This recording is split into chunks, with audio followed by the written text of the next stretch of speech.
Oh, I lost it today. I lost it. I woke up this morning and I see my water heater is broken again. All right. Now, it's a water heater. There are a lot bigger problems going on in the world, but this is the second time it has happened in the last 6 months in this year. And I just go, how could it happen so soon again to me?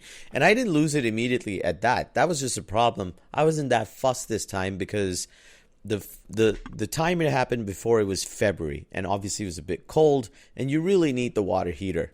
And I had my kid around, he needs to get ready for school, and I'll come back to how I was treated about that time. But this time I just I was kind of chilled out about it. I was like, okay, my kid is not in town right now. It's hot outside. I can manage a few days. So the guy comes in, he looks at it, he's like, the technician comes, he goes, it's broken. And then I called him up after, I had to call him like 5 times to go, hey, I just need to know when you'll fix this. And I have to check on these guys because I know what happened last time. No one bothered calling me the whole day. So, so I get through, and this guy, he's the one when I say I lost it internally, like from the inside. I didn't really do much at my age. I try watching my blood pressure and I try not losing it. I've lived here long enough to kind of go, it's probably just not going to end well for me if I lose it. So I've learned to really control any rage. So when I say I went Karen, I went like Ka, not Karen, like just Ka, that much. And so I called this guy up, and he goes, it's going to take 2 weeks. And I'm sitting there going, why will it take you 2 weeks to replace a water heater? And he goes, well, we don't have it in stock. And then I have flashbacks, of the time it happened in February. And they said the exact same script. And I went, how come you guys don't have, this is broke. Since then, I've spoken to some of the neighbors and it keeps happening. So I'm like, why do you not have stock stored when this is a common problem? So I tell him, all right, look, okay, I can't wait 2 weeks. That's ridiculous. Even because in 2 weeks, my kid is back, right? And I'm like, all right, how do we speed this up? What can I do to sort this out? I know. I said, give me your manager's number. Let me speak to someone higher up to see how I can maybe pay a bit more or something to speed up this process. And he goes, here's the manager's number. I don't have his mobile. It's his landline. I'm like, okay, cool. Where does he sit? Maybe I can go see him. He goes, he's not in the community we live in. He sits in a different office. I'm like, okay. Who's in charge here? And he names the developer. All right. And I'm like, no, I don't mean the developer. I mean, who's in charge? Like the person who's the supervisor? And he says another name of the second developer. This is the community I live in is like 2 developers that came together. And I went, no, man, I just want to know the person I can speak to. And he's like, you're speaking to me. I'm like, no. At this point, I'm just frustrated. And I tell him, listen, I just want to speak to your supervisor. All right, just give me your supervisor. And he goes, this is his name. I'm like, all right, I need a way to contact him. He's like, I'm not allowed to give his mobile number. And I know I'm making an assumption, but at least I've lived here long enough. Again, I've said this twice, but my clock's like my brain's ticking going, this is a common way they try to shield the manager. He doesn't want to meet someone. And I'm like, all right, listen, where does he sit? I'll go see him. He sits in the community, right? He's like, he sits, it's a place like 5 minutes from my apartment. I'm like, cool, I'll go see him. He's like, he won't be there. And I'm like, all right, if he's not there, where is he? That was my question. He's like, he's supposed to be there, but he's moving around the community, so you won't be able to catch him. All right. This is why I need the mobile number so I can find out where he is and we can have a chat. And he's like, I'm not going to give you the mobile number. And I'm like, all right. Okay, listen, this is the guy in charge. I need to find him. Can you get him to call me? Look at me. I'm such a good person. I'm looking for solutions. All right, so I'm like, maybe he can call me. He's like, yeah, he might take 3-4 hours, but most likely tomorrow. And I'm like, all right, man. Like now you are just like really trying to take me out. I don't know if I mentioned this earlier, but when I first asked him how long, and he said 2 weeks, and I was like, what am I supposed to do for 2 weeks He says, you'll just have to wait. And oh my God, like that is the equivalent of telling someone who's angry to just calm down.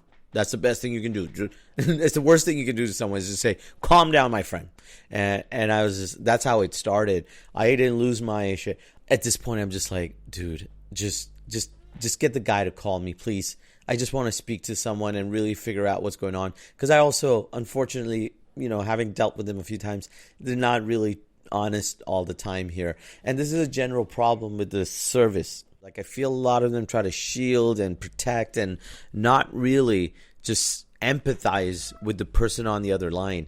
It's the way they've been built or something. I get these. It was so annoying, though. And here I am now, unable to get through to someone who can actually do something because they refuse to give out their phone numbers. And I'm just stuck having to deal with these guys in these situations. So that was my day. There are times when I haven't taken my ADHD pill, and I don't like blaming everything on that, but there are days when I don't take it. There are days when I don't take it because I'm thinking, you know what? I'm just at home. I can chill out and I can just do stuff. I can manage myself, my symptoms and stuff. I'm old enough. I'm experienced. I have enough tools and everything going on. And if I don't have like a million things on me, I'm fine. But I do find when I'm not on my ADHD pill, I lose my temper a little bit quicker because my mind's like racing over thoughts and everything, and I'm getting more angry and I'm making myself more angry, right? So I just go, it was one of those days when I needed the pill. And I say I don't like blaming everything on ADHD is because I have been worried ever since I got diagnosed. I talked about it a lot because it's such a revelation. Look, I'm going to say this up front. If you don't have ADHD, just shut up, right? Just shut. You're not part of this conversation. If someone tells you they're ADHD, just give them some rope, all right? Just give them a little bit of like comfort, or you don't have to be like super sympathetic, but just understand, all right? Just give them a little bit leeway sometimes. For all the rest of us who are actually ADHD or neurodivergent in some ways, my whole thing was always that I was a late diagnosis, so I got so far.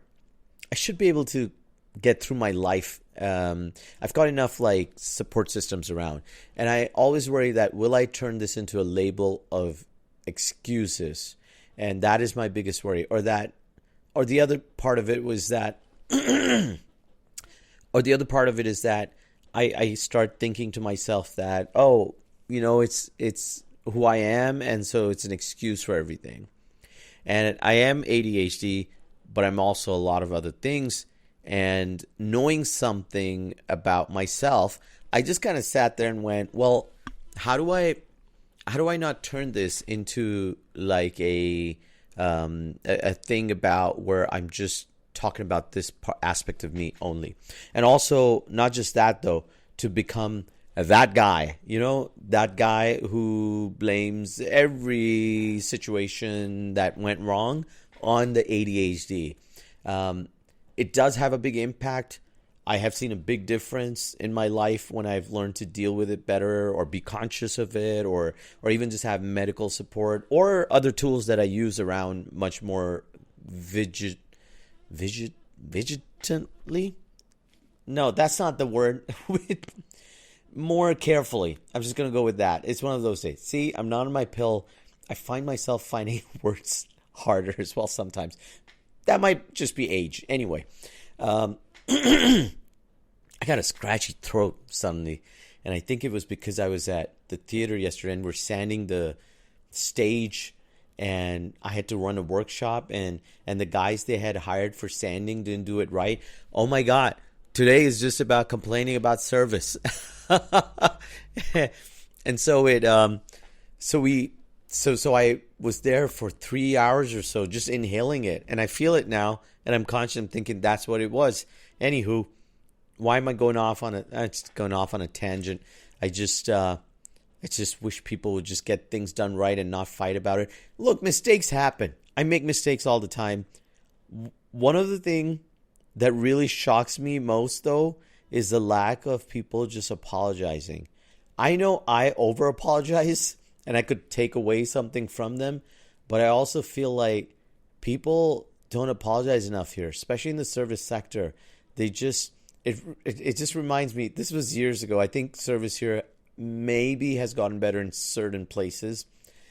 But I remember I was doing a customer service training and we're talking about, look, if a mistake has been made, we got to own it with the client and acknowledge it. And, in case we have to say sorry or something, we should. It's up for debate. I was just bringing up the conversation around the service agents are representative of the company. And I had this one person push back saying, well, I didn't do it, so why should I apologize? And I went, oh, that's the mentality. And that has always made sense to me over the years. And it stuck with me, that memory, because I'm like, oh, right, yes. Why should they apologize? I don't know who's right or wrong. Maybe they're right. Maybe they are. I don't know. But I do know that is the attitude that exists here quite a bit. And so how do you teach these people to take ownership, right? It's easy to blame others. And maybe I've always been so conscious of it because my dad and my mom were particularly, they drilled this thing into me about, you got to take ownership of the stuff you've done. And I find it very hard because of my personality in spite of that. But I push through it. Like, I know no one wants to be the one taking the firing or being the one that is the one having to solve the problem when they didn't do it, even when you did do it.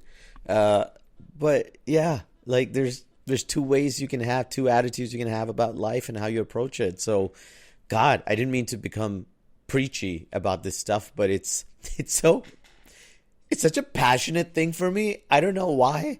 Why does service bother? I need to go to therapy and I need to find out, dig in, why does bad service bother me so much? Why does it make me feel so bad? Why do I feel like it takes away some kind of power from me? Maybe it's people playing like status game too often with these things and trying to, I don't know. I don't know what the reason is. All I know is that it's a big bad peeve of mine.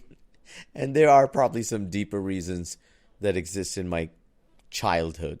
Maybe. I don't know.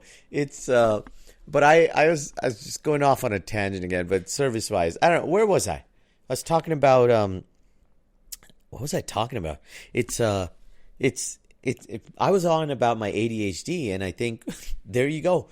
I didn't take my meds. You're seeing this come apart at the seams in real time in front of you. This is what it looks like a million ideas and streaming off to other stuff and then going, what were we talking about, man? It does happen less to me on meds. It's crazy. And it's really funny in some ways for me as well. So I don't know. I just am always careful about just kind of going, do I just lean into it? Because it's kind of in your head. It's like a little seductive idea, like to go, I'm not just Salman, I'm ADHD Salman. I couldn't even say it with a straight face, but that idea is so seductive that it's another person and personality who's separate from everything I've done, and I could develop into something else now. I think that kind of stuff sits in with me a little bit. That maybe it's very easy to fall into that trap, and I think it's all true. So if you're ADHD, I'm not sitting here going dismiss it, but it's all true. But I think at the end of the day, the dishes need to be done, right? And you need to get on with stuff, and you got to find out your coping mechanisms or however you want to do it. But it can't just become an excuse. Now, personally, deep down inside, another thing that I really hate is our systems, having to be confined to systems. And I get that from a lot of people. I don't know if it's just ADHD people, but a more wider thing. I have other reasons why I know at the back of my mind too many rules and stuff bother me. But I've learned that if I'm not watching my systems, and that could be budgets or Excel sheets or God, it's just saying that that's the kind of stuff that doesn't make it to TikTok videos, right? No one is no one is making a video viral about your personal growth in how you stayed home and made a sandwich instead of eating out. That's not sexy. So I think that's why that part, the real stuff, doesn't make it online. But it's so essential. You got to have systems. You got to work out what makes you function better and not make excuses. I'm going to end on that because it makes me sound like I'm super positive, especially when I started this episode talking about being angry and losing my self-control. All right. See you in the next episode.